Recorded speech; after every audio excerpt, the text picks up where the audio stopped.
Meus irmãos, boa noite. Que Jesus nos abençoe, que a espiritualidade faça de nós um instrumento para a explanação do Evangelho nessa noite. Que nós possamos receber do alto a inspiração que toque a nossa mente, que toque os nossos corações, a fim de que Jesus seja presente conosco, pelas suas palavras luminosas, pelos seus ensinos. Para a noite de hoje, nós vamos tratar da parábola do credor incompassivo. Jesus, meus irmãos, era um grande professor. E ele se servia, no momento em que ele estava conosco, dos acontecimentos da época, dos elementos do cotidiano daquele povo, para que pudesse ensinar.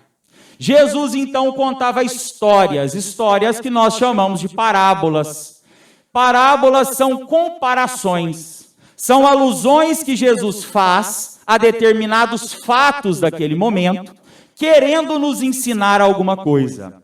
Então é muito importante que a gente entenda que as parábolas de Jesus são constituídas de duas coisas: o símbolo material e o simbolizado espiritual. Então, quando Jesus fala de uma coisa numa parábola, ele não exatamente está falando daquilo, mas ele está simbolizando algo para que nós possamos entender quando maturidade espiritual tivermos para isso. Emmanuel nos diz: as parábolas do Evangelho são sementes divinas, que desabrochariam mais tarde em árvores de misericórdia e de sabedoria para toda a humanidade. Quando nós pensamos, então, meus irmãos, nas parábolas de Jesus, é preciso que nós entendamos que são mensagens cifradas, que a cada passo da evolução, nós nos habilitamos para compreendê-las mais e melhor. Jesus não estabelecia divisões na terra, entre o lugar que era um altar de oração ou um campo de trabalho. Toda a terra, para Jesus, era digna da oração e era digna do trabalho. E nós vamos entender com Jesus que o trabalho é lei divina, pois que ele mesmo não despreza o trabalho material, atuando com José na carpintaria. Porque é o trabalho material que desenvolve a nossa inteligência, que por muitos anos nós julgamos ser pecado ou coisa do demônio. Mas que a doutrina espírita vem nos ensinar que Deus, além de ser Pai, amoroso e justo, é a inteligência suprema. E que pensar sobre Deus, que questionar as coisas religiosas, faz parte do que nós pretendemos que seja a fé raciocinada. Pensar nas parábolas de Jesus raciocinando, sair da letra e ir para o espírito da parábola é o nosso propósito. Jesus nos falava do reino de Deus, um trabalho a ser construído no coração da criatura. E quem nos falava sobre esse trabalho? Já tinha o reino dos céus construído no seu coração. Tinha autoridade para dizer o que nos dizia. Jesus, então, usava elementos do cotidiano: pescadores, rede, pesca, campo, trabalho, vinha, uva, fermento, pão, leguminosas. Ele tratava com aquilo que existia para o povo naquela época. Por isso, meus irmãos, não dá para olhar para as parábolas com a mentalidade do mundo de hoje. É preciso voltar no tempo. É preciso voltar a 2000 anos e entender aquele contexto para compreender as parábolas. Hoje nós trataremos da parábola do credor incompassivo. Credor é aquele que tem crédito, é aquele para quem alguém deve. Para quem a gente deve, esse é nosso credor. É aquele que tem por receber. Incompassivo é aquele que não tem piedade, que não tem misericórdia, que não tem dó. E aí vamos entender com Jesus que credor é esse. Meus irmãos vão me dar a licença para ler o texto, porque é muito bonito e nós não podemos correr o risco de perder algum trecho. Jesus começa dizendo: por isso o reino dos céus é comparado a um rei que quis acertar contas com seus servos. Então existe a figura de um rei, de um homem que vai fazer um acerto de contas com os seus servos. Tendo começado a acertar as contas, apresentou-se-lhe um servo que lhe devia 10.000 talentos. Essa é a moeda da época, né? Muito dinheiro, meus irmãos. E como esse servo não tinha com o que pagar, esse rei, esse senhor, mandou que vendesse o servo, a mulher, os filhos e tudo que ele possuía para que a dívida fosse paga. Esse servo, porém, lançou-se aos pés do seu senhor e pediu piedade. E pediu para que ele tivesse paciência, que com o tempo ele pagaria aquela dívida. O Senhor então se compadece do servo. O Senhor tem dó e perdoa a dívida. E deixa que o servo siga livremente. Porém, esse servo, tendo saído dali, dando mais alguns passos, acha um companheiro, um amigo que lhe devia 100 denários. Uma quantia boba, uma coisa pequena, 10 reais, vamos pensar num negócio assim, 100 reais, coisa pouca. Denário era o salário de um dia, né, do trabalhador, dava para comprar 8 quilos de pão na época. O talento era alguma coisa potencialmente muito maior do que isso. Um talento se comprava 30 quilos de prata, conforme a região. Essa medida é relativa, dependendo da localidade. Mas, quando esse amigo cobra do outro, esse colega diz, eu não tenho como te pagar, e se prostra também nos pés deles e pede, me espera, tenha paciência comigo, que eu vou pagar tudo que eu devo. Mas esse servo impaciente, esse credor incompassivo, manda que prenda o companheiro, até que ele pague toda a dívida. Os outros que estavam ao redor, vendo o que se passava, correram até o Senhor e contaram o que tinha acontecido. O Senhor faz, então, que se leve à sua presença aquele servo. E pergunta, mas eu não te perdoei a dívida? Eu não tive misericórdia contigo? Não terias também que ter tido misericórdia com o seu companheiro? E o Senhor diz, entrego-te então à mão dos carrascos, serás preso, até que pague tudo o que me deves. Jesus ainda arremata a parábola dizendo, assim também vos há de fazer o meu Pai Celestial, se não perdoardes do íntimo do vosso coração cada um dos seus irmãos. Meus irmãos, é preciso que a gente entenda, ao ler o Evangelho de Jesus, que a mensagem é para nós. Todas as vezes, o ouvido mais próximo é o nosso. E quem de nós não precisa ouvir sobre o perdão? Quem de nós, no exercício do dia a dia, não é chamado a praticar o perdão? E muitas vezes a gente falha, e muitas vezes a gente não perdoa, e muitas vezes a gente cobra, e faz com que se prenda os nossos inimigos, aqueles que nos devem. Mas ao mesmo tempo, nós estamos recebendo dos outros perdão e misericórdia constantemente. A todo tempo, o nosso anjo guardião tem que ter paciência conosco. A espiritualidade amiga tem que nos ajudar e nos perdoar. Deus tem que ter paciência conosco. Quantas vezes nós erramos? Quantas vezes nós desviamos da lei de amor? E não temos a paciência para uma palavra que talvez nos seja dita de forma atravessada, num tom mais alto, com alguém que pise no nosso calo, sendo que muitas vezes a gente sapateia nos outros. Muitas vezes nós somos perdoados de dívidas gigantescas e não temos a coragem de perdoar o pouco que nos fazem. Vamos pensar, meus irmãos, nos símbolos que Jesus traz a fim de nos ensinar alguma coisa. Todo o trabalho de Jesus durante o seu estar na terra foi para nos ensinar sobre esse reino dos céus. Para nos mostrar que o reino dos céus não é um lugar acima das nossas cabeças, acima das nuvens. Que o reino dos céus não é um lugar para onde a gente vai após a morte. Que o reino dos céus sequer é um lugar. Jesus nos ensina que o reino dos céus é um estado de espírito. Que o reino dos céus é algo que possuímos dentro de nós em estado dormente, em estado latente, e que cabe a cada um de nós, através das nossas ações, através do desejo de segui-lo, desenvolver o reino dos céus.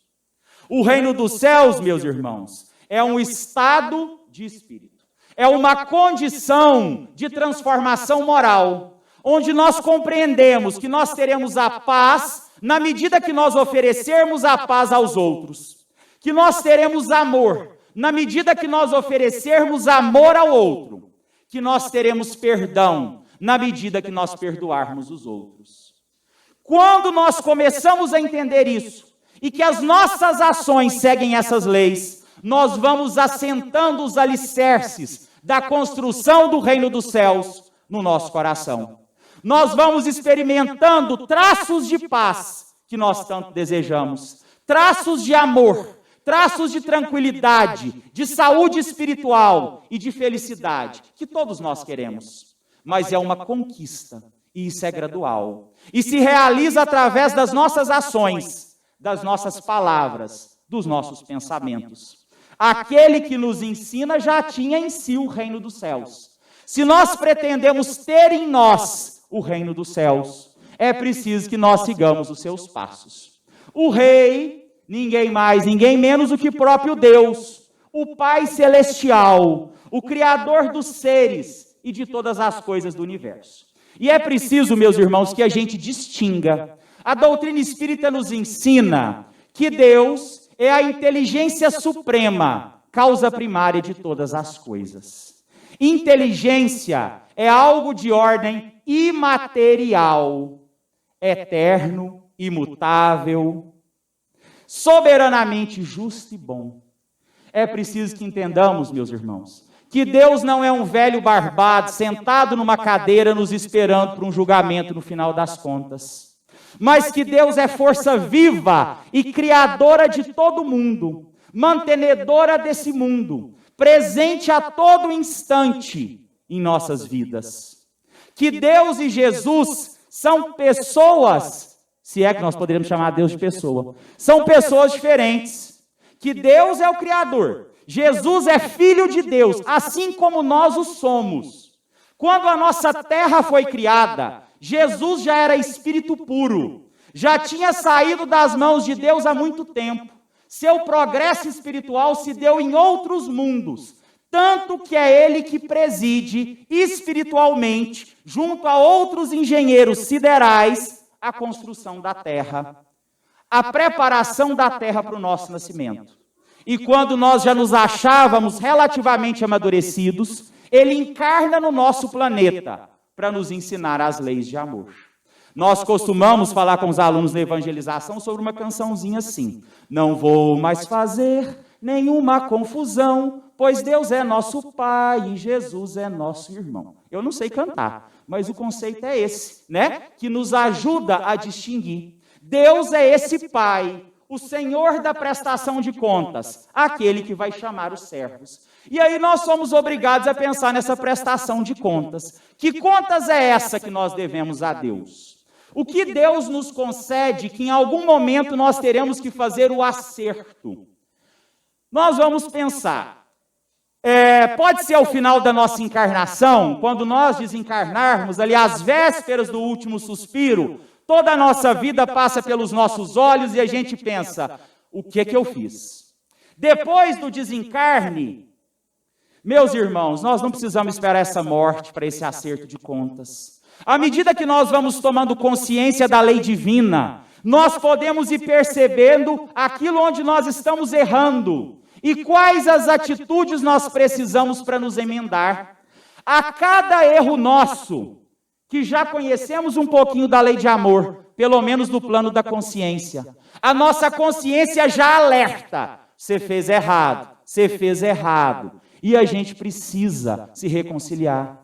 Santo Agostinho nos sugere no Livro dos Espíritos que todas as noites, antes de nós dormirmos, que nós passemos em revista os nossos atos do dia e que pensemos, será que nós ferimos alguém, magoamos, machucamos, fizemos para o outro alguma coisa que nós não gostaríamos que nos tivesse feito. E aí, meus irmãos, que a gente possa se reconciliar com essas pessoas. Mas em algum momento, nós seremos chamados a prestar conta.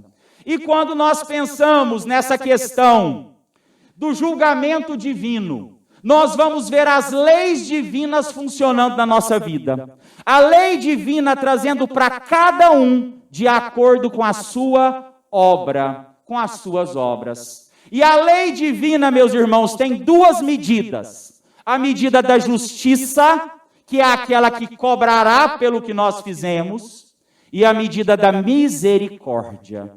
A misericórdia vai além do perdão. A princípio, o Senhor usa de misericórdia, né? Perdoa a dívida e deixa que o servo siga livre. Mas esse servo não é tocado pela misericórdia. E aí nós pensamos, na parábola só fala de um servo.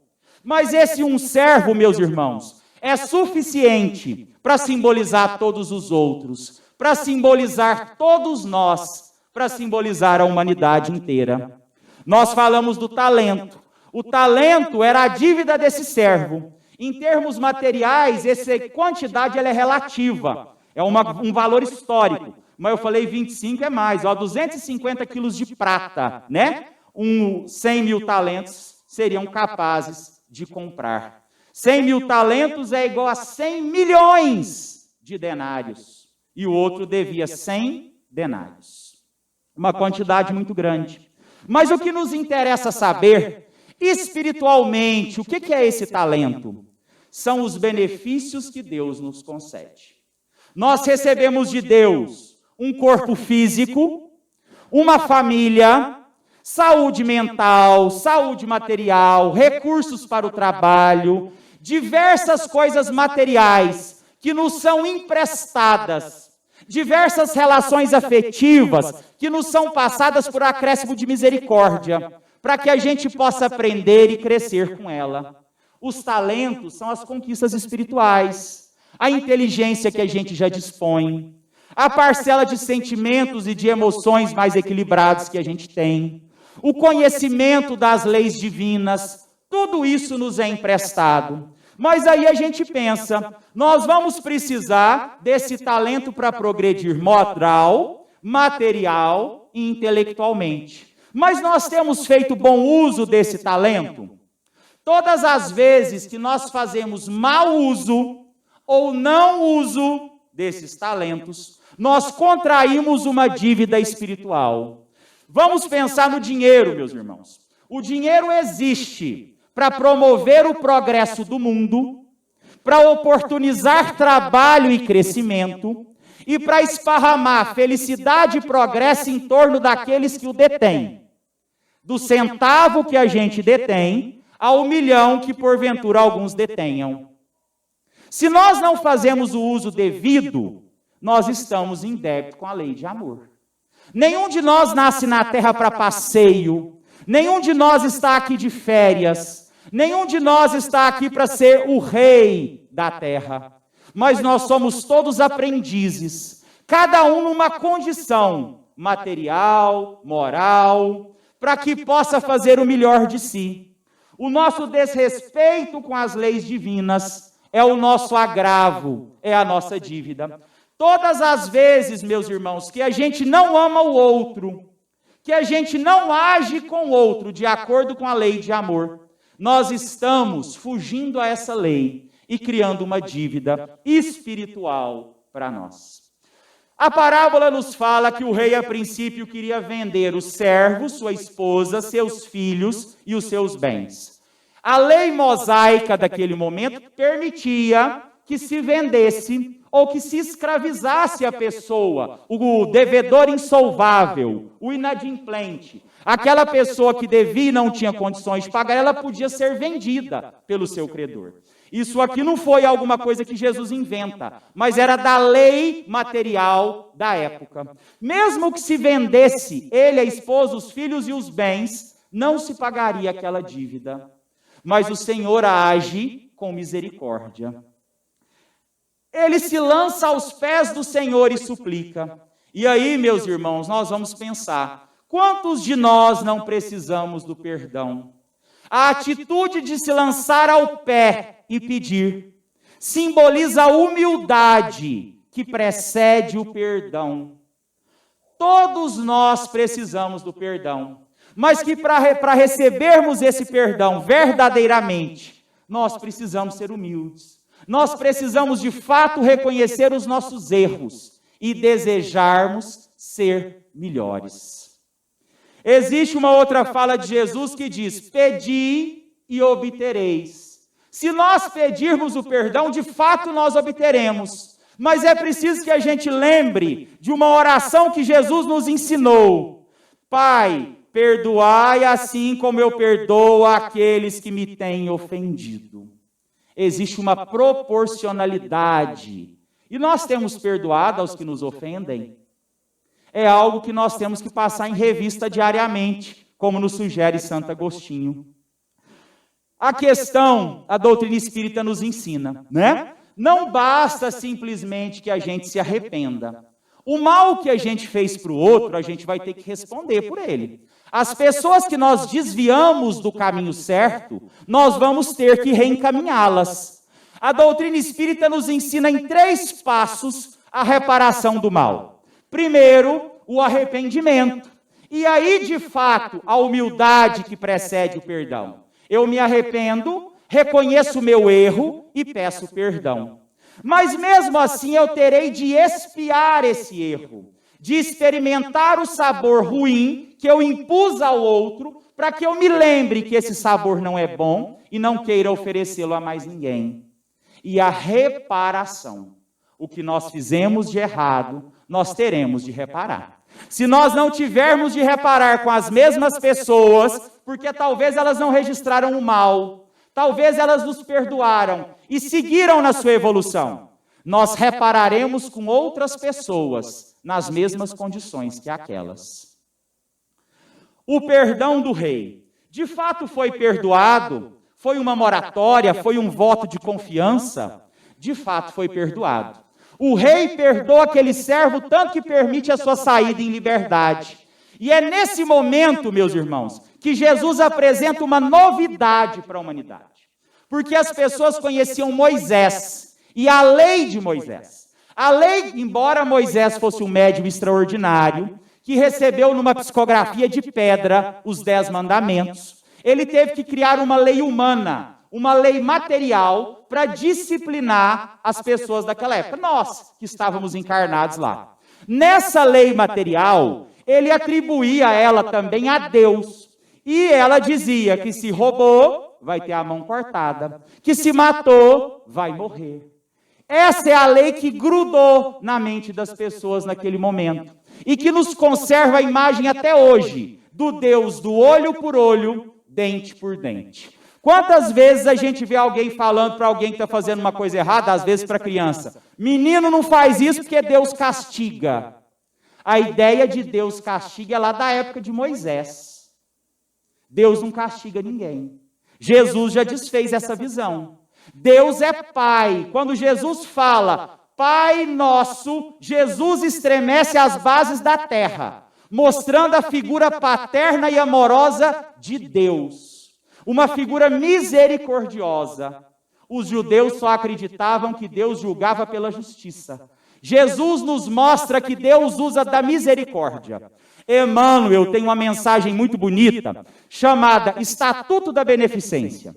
E ela diz o seguinte: quando a justiça divina manda que se execute sobre nós uma sentença, mas essa ação chega sobre nós e nos encontra com as mãos ocupadas no bem, reza a lei divina que imediatamente se suspenda a sentença por tempo indeterminado.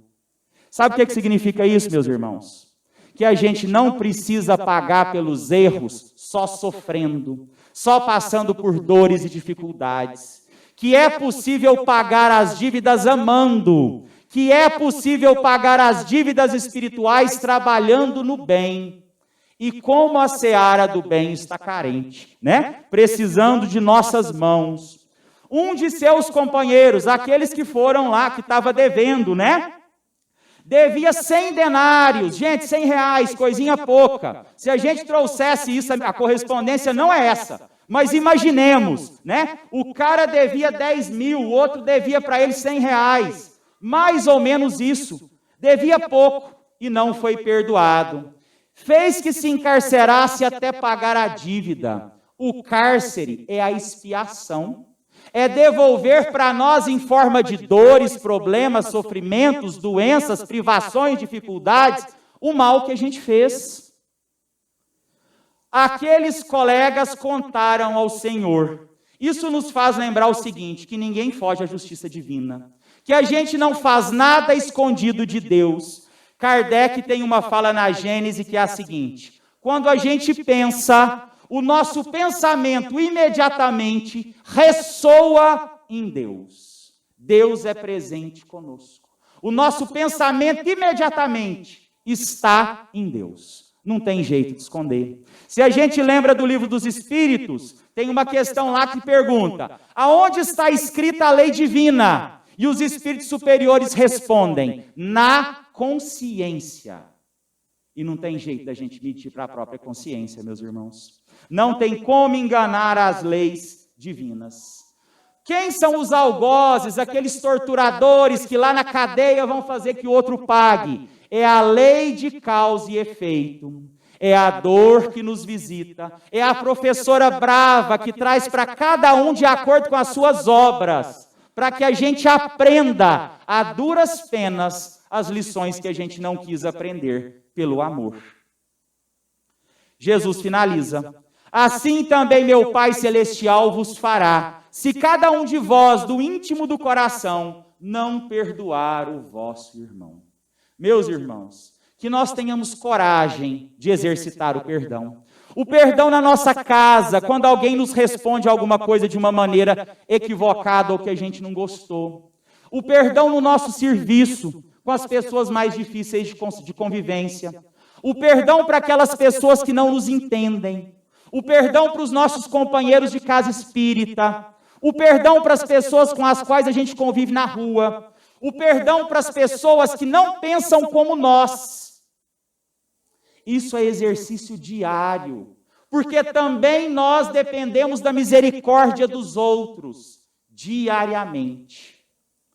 Meus irmãos, Jesus nos ensina que é necessário perdoar para sermos perdoados, que à medida com que medirmos, seremos medidos. Se nós perdoamos, nós entramos em sintonia com a frequência do perdão. Em caso contrário, saímos da faixa do perdão e caímos na faixa da cobrança. E assim seremos cobrados. Não estamos falando do perdão de Deus. Olha a importância desse texto. O perdão é um processo de esquecimento e reconciliação com quem se sentiu ofendido. Deus é soberanamente bom e perfeito. Não se sente ofendido com as nossas ações. Por isso não precisa perdoar.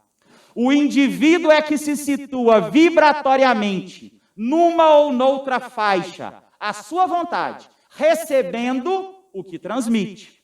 A criatura é que se coloca no plano da libertação kármica, por sua própria vibração interna, ou se lança por descontrole emocional no plano da justiça, na lei de causa e efeito. Quem perdoa e quem condena é a própria consciência. Meus irmãos, que Jesus nos abençoe.